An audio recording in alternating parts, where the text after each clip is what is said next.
শুভ সকাল, সুপ্রভাত। আশা করি প্রত্যেকে খুব ভালো আছো। মিঠাই ব্লগে আরও একটা ব্লগে সবাইকে স্বাগত।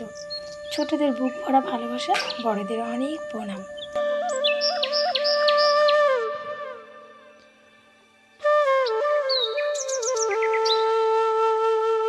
সকালবেলায় ঘুম থেকে উঠে সবার প্রথমে আমি জানলাটা খুলে দিই। সারা রাত এত বৃষ্টি হয়েছে বুঝতেও পারিনি, কারণ কদিন ধরে ঘুমই হয়নি গরমে।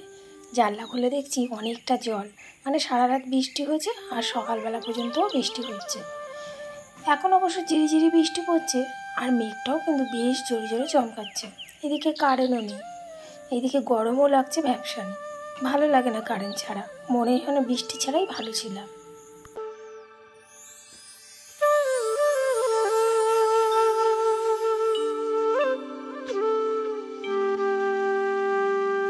ঘরের পিছনে একটা কুমড়ো গাছ লাগিয়েছিলাম, বেশ কিছুদিন হলো ফল হচ্ছিল না, বারবার পচে যাচ্ছিল। অবশেষে একটা কুমড়ো লেগেছে, সেটা আবার বেশ বড় হয়েছে।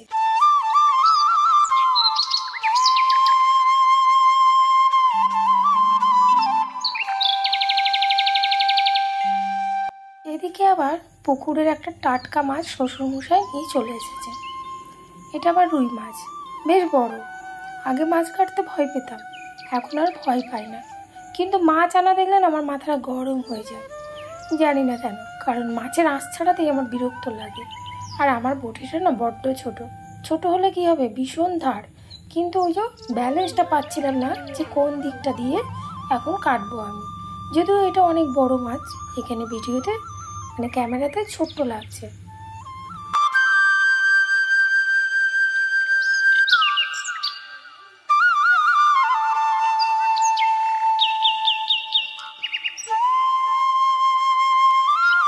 কলকাতার থেকে দুজন অতিথি এসছে, সেই শুনে বাবা প্রায় এখন একটা করে মাছ দিয়ে যায়। মাছগুলো দেখে আনন্দ লাগলে কী হবে, কিন্তু কাটতে তো খুব কষ্ট। এই মাছটা কাটতে কাটতে প্রায় আমার আধ ঘন্টা সময় লেগেছে। ছোট মাছ কাটতে আমার বেশিক্ষণ লাগে না, বড় মাছ কাটতে গেলে তো একটু সময় লাগে আর সমস্যা হয়। যদিও এটা ছোট বটি, তার জন্য মনে বেশি সমস্যা হচ্ছে। আর দেখো পুকুরের টাটকা মাছ তো, ওই জন্য কত টাটকা রক্ত বেরোচ্ছে।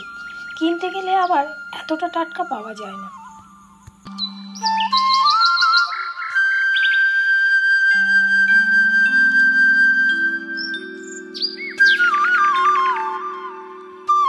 বাবা বাড়ি যাওয়ার সময় বলল যে মাছটা আজকেরই খেয়ে নিও। এখন তো রোজই প্রায় মাছ ধরা হচ্ছে, হয়তো কালকেও মাছ আসতে পারে। তো আমি যে কটা নিয়ে নেবো। আর আমাদের বাড়িতে যারা কলকাতার থেকে এসছে তারা খুব একটা না মাছ খেতে ভালোবাসে না, তাই সবার এক দু পিস করে নিয়ে সব কটা ফ্রিজে রাখবো। আগে অবশ্য একটু সমস্যা হতো, ফ্রিজ ছিল না, এখন ফ্রিজ হয়ে গেছে, তাই কোনো অসুবিধা হবে না বাবা মাছ আনলেও। আর এখন রোজই প্রায় আমাদের পুকুরে মেঠে নামছে। মেঠে মানে ওই যারা মাছ ধরে তাদেরকে এখানে মেঠে বলে। তো সেই জন্য বাবা বললো যে আজকের মাছটা চেষ্টা করে পুরোটা খেয়ে নেওয়া, কারণ পুকুরের টাটকা মাছ রোজেরটা রোজই ভালো লাগে। ফ্রিজে রাখলে নাকি একটু টেস্ট নষ্ট হয়ে যায়, কিন্তু আমি টিফিন কাটিয়ে তো ভরে রাখি, আমার তো খুব একটা টেস্ট নষ্ট হয় না, মানে মনে হয় না যে টেস্ট নেই। আর পুকুরের টাটকা মাছ তো কাটতে যেমন একটু সমস্যা হয়, আর এটা জ্যান্তই ছিল, আমি আবার একটু জলের মধ্যে বুড়িয়ে রেখেছিলাম। তো এটা হচ্ছে বাইরেটা, এখানে আমি বড় বড় মাছ কিংবা মাংস টাংস যখন করা হয়, ধোয়া টোয়া হয়, তখন আমি বাইরেটাই ধুই।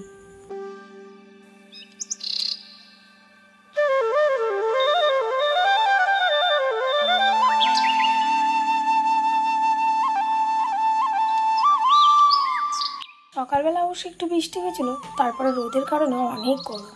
ছোট্ট মিটারে নিয়ে এই যে এক গামলা জলের মধ্যে, মানে ওর বাথটবটার মধ্যে জল ভরে কিছুক্ষণ এরকম বসে থাকে, তারপরে স্নান করিয়ে তুলে নিই। এদিকে আবার রান্নার টাইম আমার হয়ে গেছে। নুন হলুদ মাখানো মাছগুলো তেলের মধ্যে ছ্যাক ছ্যাক করে লাল লাল করে ভেজে নেব।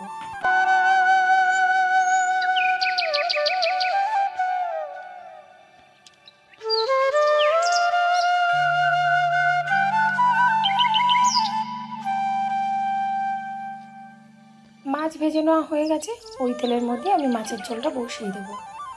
আমাদের বাঁকুড়াতে মাছের ঝোল করতে গেলে কিংবা মাছের কোনো তরকারি করতে গেলে পেঁয়াজ রসুন লাগে। আমার বাপের বাড়ির ওইদিকে আবার আদা বাটা জিরে বাটা দিয়ে আর সাদা জিরে ফোড়ন দিয়ে মাছের ঝোল হয়। এখানে আমার একটু অন্যরকম, এখানে মাছের গন্ধটাও বেশি, টাটকা পুকুরের মাছ বলে হয়তো, কিন্তু এখানকার পুকুরের টাটকা মাছের ঝোলটা যেটা খুব মিষ্টি লাগে খেতে। বোনের মেয়ে আর ছোট্ট মিঠাই রানীকে খেতে বসিয়ে দিয়েছে। ছোট্ট মিঠাই রানী স্নান করেই আবার খেতে চায়, ওর নাকি অনেক খিদে পায়।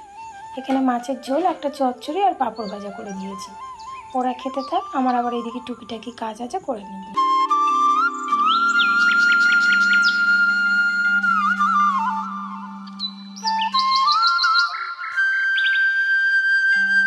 দুপুরবেলা খাওয়া দাওয়ার পরে একটু মেশিনে বসেছিলাম, ওরা আবার চলে যাবে, ভাবলাম ওদেরকে দুটো হাতে তৈরি করে জামা বানিয়ে দিই। কাপড়ের পিস অবশ্য আমি কিনেই নিয়ে এসেছিলাম। দেখো জামাগুলো কি সুন্দর লাগছে না? এই জামাগুলো দোকানে বিক্রি হয়, কিন্তু ওগুলো ভালো নয়, তাড়াতাড়ি ফেঁসে যায় কিংবা ছিঁড়ে যায়।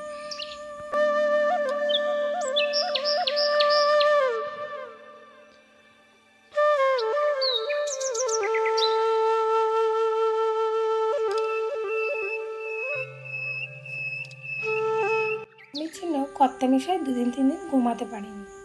ওর আবার প্রচণ্ড গরম নাকি। আমার অজান্তেই এসি কিনতে গেছিলো, সেখানে ভালো পাইনি বলে একটা বড় বেশ ফ্রিজের মতো কুলার কিনে নিয়ে চলে এসছে। আমি আবার রাগ করে ওকে ঢুকতেই দিচ্ছিলাম না, কারণ আমার ঘর একটাই আর ঘরে জায়গা নেই। এবার ওটা কোথায় রাখবে? তাহলে তো ছোটো নিতে পারতো, সেই কারণে আমি ঘরে ঢুকতে দিচ্ছিলাম না। খুব রেগে গেছিলাম, কী আর করা যাবে।